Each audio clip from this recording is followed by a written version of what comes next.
Okay, again I will start from the Schrodinger wave equation, and to understand the Schrodinger wave equation we will first know the de Broglie equation as it is being used in the Schrodinger wave equation.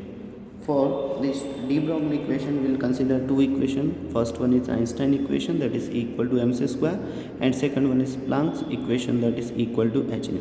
Now we combine these two equations, and by combining these two equations, equal to h nu equal to mc square means h nu equal to mc square, and as we know that nu equal to c upon lambda, so h into c by lambda is equal to m into c, that is m into c into c. mc square means m into c into c, and here c is cancelled out by this c, so we get only the h by lambda into m into c.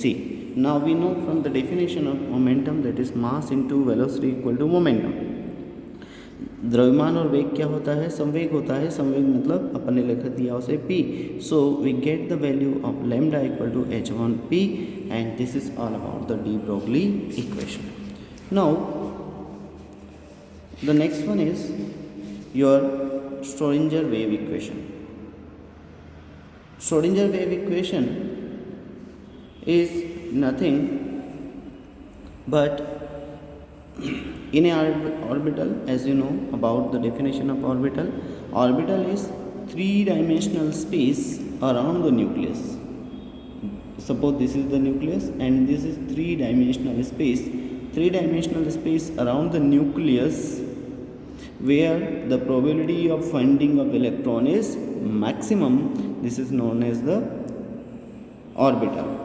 And Schrodinger wave equation for assigning the sense and meaning of the probability approach, ये जो आपकी probability या possibility है, इस approach को sense करने के लिए, उसे बेस देने के लिए एक इक्वेशन दिया गया, एंड श्रोडिंजर ने जो दिया था बाद में उन्हीं के नाम पे इस इक्वेशन को रखा गया, that is Schrodinger wave equation. इस equation is the key note for the wave mechanics, और ये जो है it is very important in wave mechanics.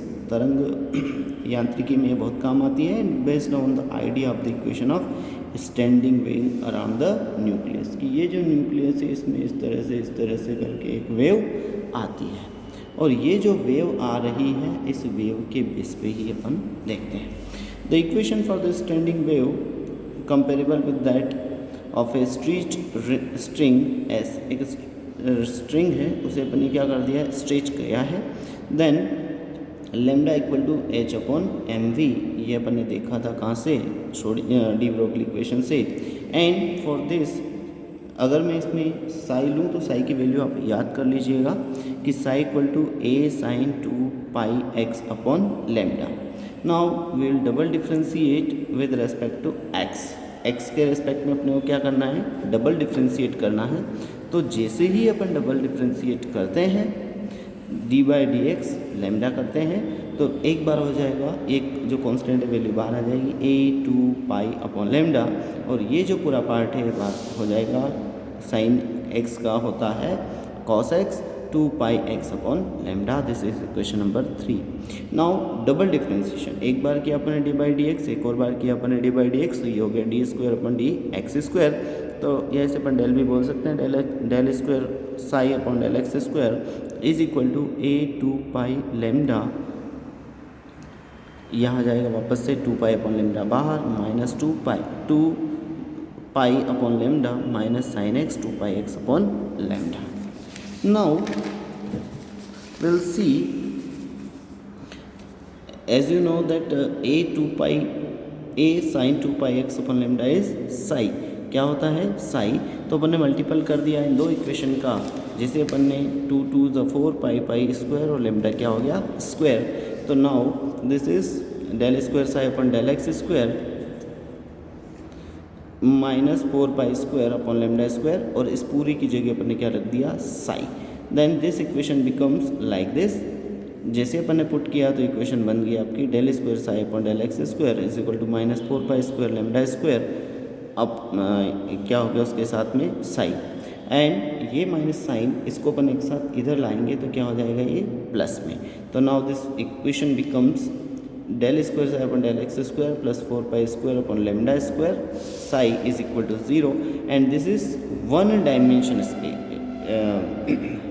Dimension है फॉर स्टैंडिंग वेव. किसके लिए है ये? One dimensional equation for standing wave. Now we know that, हम जानते हैं कि कितने एक्सेस होते हैं अपने पास? 3. Cartesian coordinates are 3 x y and z. So ये जो अपन ने अभी एक्स स्क्वायर के लिए लिखा है, इसे अपन किसके लिए रखेंगे? y के भी और z के भी. तो now this equation becomes del square psi upon del x square plus del square psi upon del y square plus del square psi upon del z square plus 4 pi square upon lambda square psi is equal to 0. This is the equation number 7 and it is a form of Schrodinger wave equation. Now ये जो आपका पूरा term है del square psi upon del x square plus del square psi upon del y square plus del square psi upon del z square, इसकी जगह अपन एक operator रख सकते हैं और इस ऑपरेटर का नाम है लाप्लासियन ऑपरेटर. कौन सा ऑपरेटर है? Laplacian operator. And this Laplacian operator square plus 4 pi square upon lambda square psi is equal to 0. And अब मुझे लेमडा स्क्वायर की वैल्यू चाहिए, तो लेमडा अपन ने डी ब्रोगली से पढ़ा था h अपॉन पी, तो लेमडा स्क्वायर इक्वल टू हो जाएगा h square upon p square, या इसकी जगह लिख सकते हैं अपन h square upon p square की जगह में लिख सकता हूँ m into v, that is m square into v square. Okay, यहाँ जाके अपनी ये काम आई है. Put the value of lambda square की वैल्यू पुट करेंगे अपन. तो लेमडा स्क्वायर कहाँ है? 1 अपॉन में. तो लेमडा स्क्वायर इक्वल टू क्या था? लेमडा स्क्वायर इक्वल टू क्या लिखा था अपन ने भी? H square upon m v square v square, या इसको मैं ऐसा कह सकता हूँ 1 upon lambda square is equal to m square v square upon h square. उल्टा कर दिया अपन ने, ये नीचे कर दिया तो ये नीचे हो जाएगा और ये कहाँ जाएगा? ऊपर.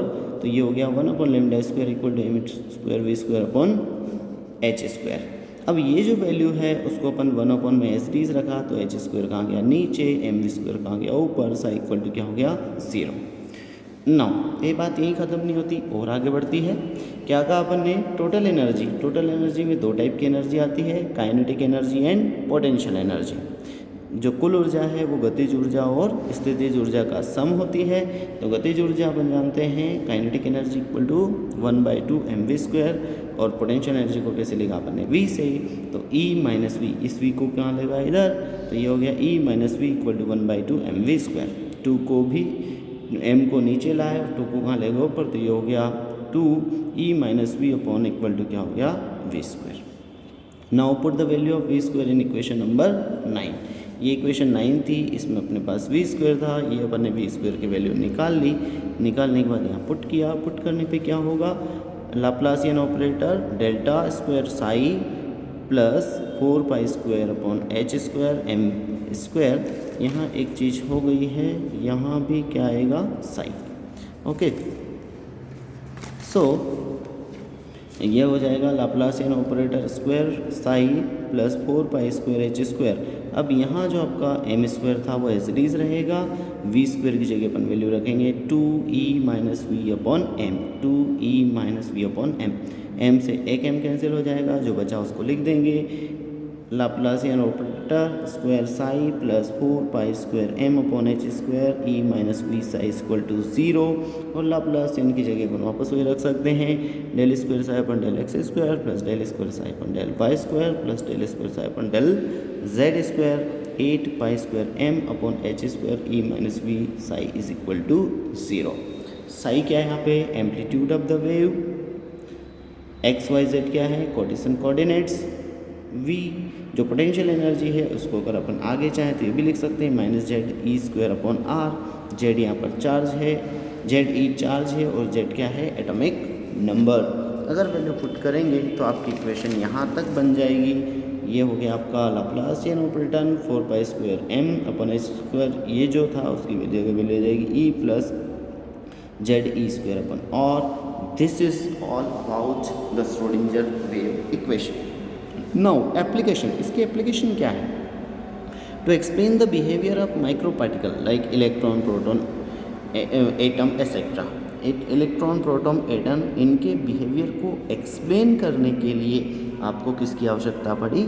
श्रोडिंगर वेव इक्वेशन की। छोटे पार्टिकल, माइक्रो पार्टिकल्स हैं जैसे इलेक्ट्रॉन हैं, प्रोटॉन हैं, एटम है, इनके बिहेवियर को पता करना। Second, to determine the total energy wave function that is psi if potential energy is known. अगर एक चीज़ नोन है, एक चीज़ कोई सी भी नोन है, पोटेंशियल एनर्जी नोन है, तो अपन इसकी टोटल एनर्जी को, साई फंक्शन को या वेव फंक्शन साई को दैट इज वेव फंक्शन को डिटरमाइन कर सकते हैं। Third, to determine the translational energy of micro particle in space. अब वहाँ जो माइक्रो पार्टिकल है स्पेस में, उसकी ट्रांसलेशनल एनर्जी क्या है उसको भी अपन पता कर सकते हैं। To explain the atomic and molecular structure, it also help in the determination of atomic and molecular structure. Last one is to analyze the molecular motion in space, कि molecular motion space में क्या है, किस तरह से वो घूम रहा है, उसकी पता कर सकते हैं। Now physical significance of psi and psi square.